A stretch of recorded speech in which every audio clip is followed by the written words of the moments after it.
Good morning, everybody. This is Kim Danke coming to you live from the Shibby Studios in Kennesaw, Georgia. Today is February 5th, Friday, February 5th, and we are 36 days into the 2021 edition of the Game of Life, and I hope that you're playing along with me. So when you hop on this morning, please say good morning, where you're watching from, and what type of Shibboleth day you are declaring for yourself. I am declaring an intermittent fasting day because I have 1 week left, well, 1 week and 1 day.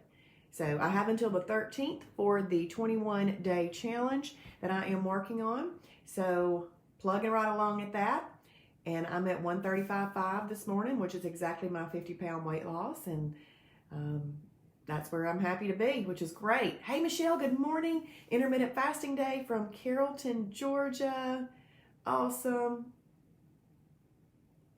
You know, it's just amazing to have watched the weight loss and everything all this past year. Like Michelle's lost 65 pounds, which is absolutely amazing. Ron, good morning. He's from Snellville this morning. Intermittent fasting day. Are you sitting in the parking lot somewhere, Ron? Are you about to go into the store?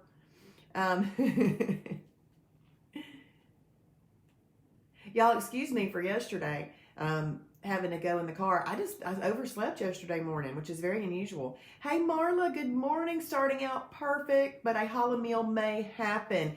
Well, you know what? She knows that, and she already has it planned for, but she is...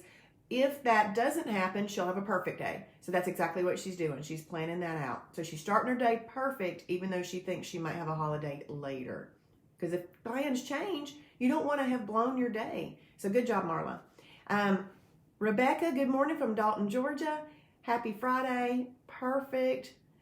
Christy, good morning. IMF day in Dalton. Down another pound, Rebecca says. Hey, Ann, good morning from Ball Ground. A perfect day today. Betty Bowen, good morning. Intermittent fasting day from Cumming, Georgia. Good morning from Cold, Michigan, Charlene. Good morning. Good morning, Kathy from a frozen Michigan. Perfect day. Oh, man, I feel for y'all. My brother-in-law and his wife live in Port Huron, so it's right there on the lake. Very nice. Yes, it is. I'm sure it's cold up there. I don't even like the cold we've got going on down here. I could never come up there during the winter. Good morning, Christy from Ball Ground. IMF day today. That is fantastic. Well, you know how I've always said to do your stats at the beginning of each month? I forgot to go over my stats with y'all that I did. But it is important because, you know, you're playing this game. Good morning, Pamela from Alpharetta, having a perfect day. When you're playing the game of life, you have got to coach yourself through it, okay? So, and y'all may have heard me say this last week, but I got in the pantry just looking around. It wasn't like I got in the pantry, but I got in the pantry and was looking around like, what do I have to eat in here? You know, just thinking through stuff. And then, you know what I heard Travis say? I heard Travis say, they get in the pantry and they can't get out. I just yelled to myself, get out, get out. And I turned and walked away. Well, do you know what that was? That was me coaching myself, because I've listened to enough videos and webinars and things like that to retrain myself, retrain my brain. And it does take effort and time and listening over and over to be able to then coach yourself and retrain your brain. So I was very thankful that happened, because it does show that you can retrain your brain. Yeah, Port Huron is very nice, Kathy. Good morning, Cheryl from Clarksville, Georgia, having an intermittent fasting day. So I do these stats to keep me on track, to make sure that I am focused. Because at the end of the Christmas holidays this time, this was my second Christmas holidays. Good morning, Polly, having a perfect day in Dalton. This was my second set of holidays with Shibboleth. And the first set of holidays, I didn't gain hardly any weight at all. I think I was much more reasonable. But my second set of holidays, the holidays were a bit more hog trophy. And so I had gained 10 pounds from my 50-pound weight loss. And of course I didn't like it, and I was already feeling uncomfortable in my own skin. Praise the Lord, I felt uncomfortable in my own skin. And that was the same way I felt at 50 pounds. And so I was able to do something about that. But the reason I do these stats is because I need to know where I'm at. Plus, doing these stats also helps me still continue to build trust in the lifestyle. Because you do have to trust that what you're doing is working and will work for you. So I started off the month at 143.5. Oh, okay. I see what happened. I started off the month on January 1st at 143.5, but then the very next day to start the 21-day challenge, I was up 2 more pounds. So my highest weight in the month was 145.5, which was just January 2nd morning. And then I ended the month at 135. So I actually lost 11 pounds. And then, so I got the 10 off from the holidays and lost 1. And so I had 2 holidays in January. I had 29 perfect days. I had 21 challenge days. Wait, no. I did the 21-day challenge is what I'm saying. And then I didn't do any battle buddies or anything. Most of my days were IMF days. Let me see how many there were. So 28 out of the 29 perfect days were IMF days.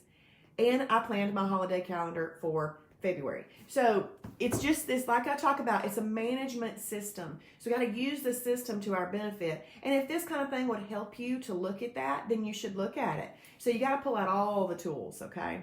Let's see. Good morning, Samantha. Oh, I love that sunflower. Thank you. Good morning, Becky.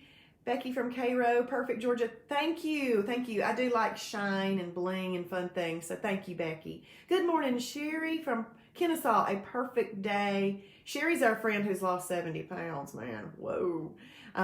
Polly. Yes, Polly she's just saying it right now. Polly, I hope that you wrote that in your journal. Did you write that in your journal after those 2 holidays? Because Travis wants us to write how we feel after holidays in our journal. And Polly just told us that holidays make her feel sluggish and bloated.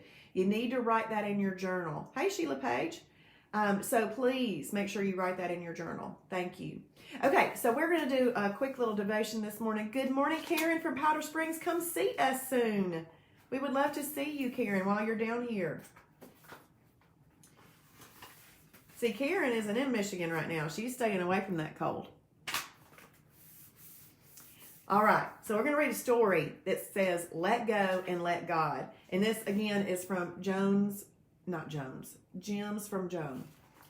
Let go and let God. A story is told about a mountain climber.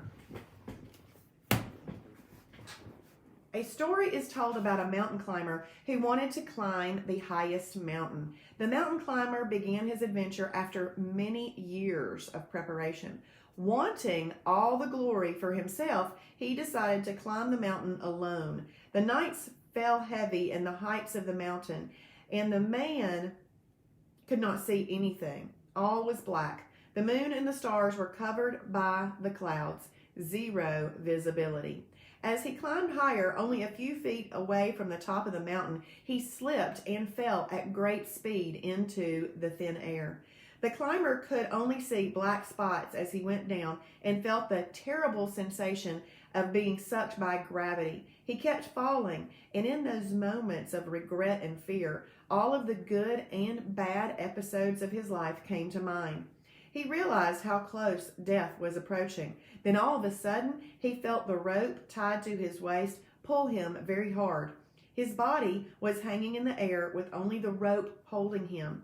And in that moment of stillness, he had no other choice but to scream, "Help me, God!"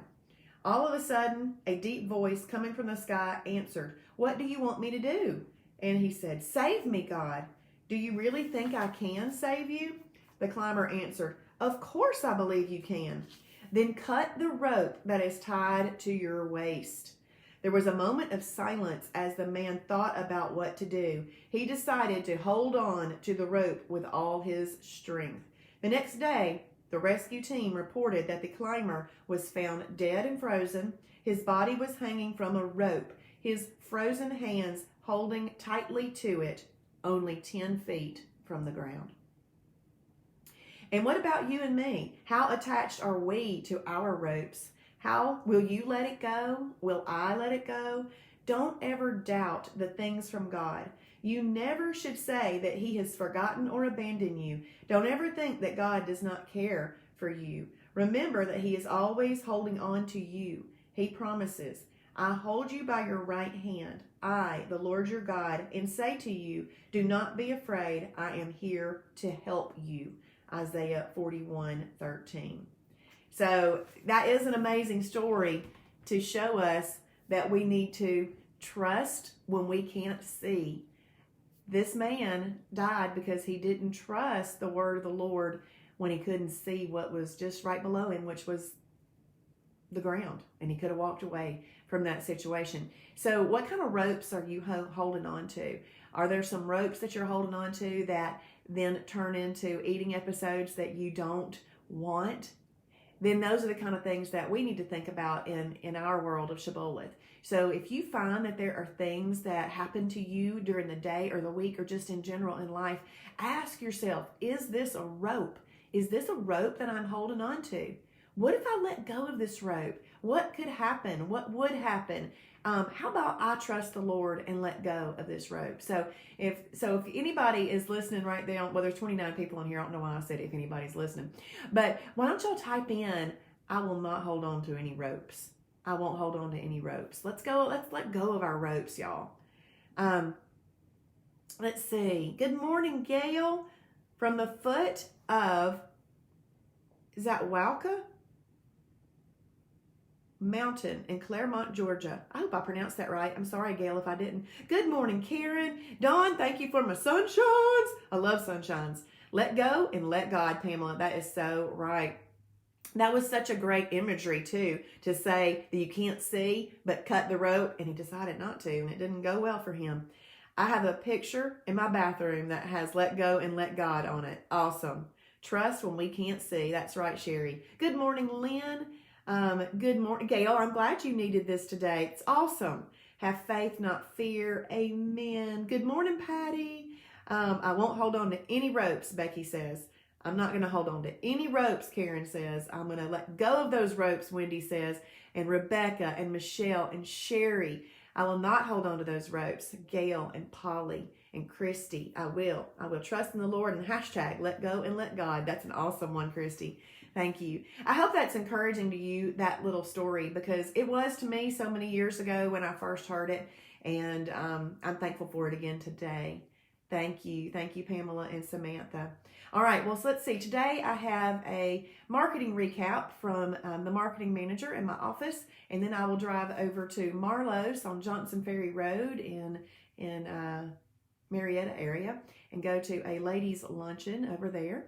And then it's Friday, so I've got a few catching up things to do. I don't have as much on my calendar today, but that's okay. I'll sit in front of my computer and catch up with all the people that I've met this week, because look at this. This right here, this is just some of the cards that I've picked up this week. And I just dropped half of them in my lap trying to pick them up. But what I do with those is I then introduce myself via email and follow up with those folks and build relationships so that you have those relationships. So that's what networking is about, building relationships. So that's what I will do this afternoon. And I hope that y'all have a blessed day. Betty says that she's trusting God. That's awesome. Yes, awesome. Pamela and Samantha and Patty and Lynn. Yes. And whatever rope it might be for you, that rope could be different for all of us. It could be different for all of us, okay? Thank you, Polly. I love it. Polly always says that she misses me on Saturday and Sunday when I don't come live, and it makes me feel so good. So thank you, Polly. I appreciate it. Okay, when we hop off of here, let's go ahead and journal. I actually journaled upstairs on my app. I went, boom, IMF day, boom, how much water I'm having, boom, my weight. I did that this morning. Well, then I'll go into the kitchen right now and I'll fix myself something to eat. And then I will take my vitamins and Allegra, because remember after I had that nasal problem last year, this Allegra has really made a difference. So I'll take that. And I'll open my app, not my app, I'll open up the mobile friendly website on my phone, and I will mark all of those things. So I will do all of my journaling. I want y'all to go and declare your day right now too. And if you're watching on replay, please type in hashtag Shibboleth for his glory. I see that Michelle Harper does a similar job to me. So she's always getting lots of cards every week and following up and building relationships too. You're welcome, Betty. I am so glad to do them. I'm so glad to do them. And I got a sweet message yesterday, and this girl said that they really, Becky, she's on here. She said they really helped her. And I said, well, that's really funny, because I go back and watch them sometimes and I get motivated. And I said, that's true self-motivation if you're watching yourself and you get motivated. So anyway, I crack myself up too sometimes. But you got to laugh at yourself, right? That was earlier in the week. Laughing is good. All right. Well, y'all have a blessed day and a blessed weekend. And I will see you on the Shibby Show on Monday morning. Bye, everybody.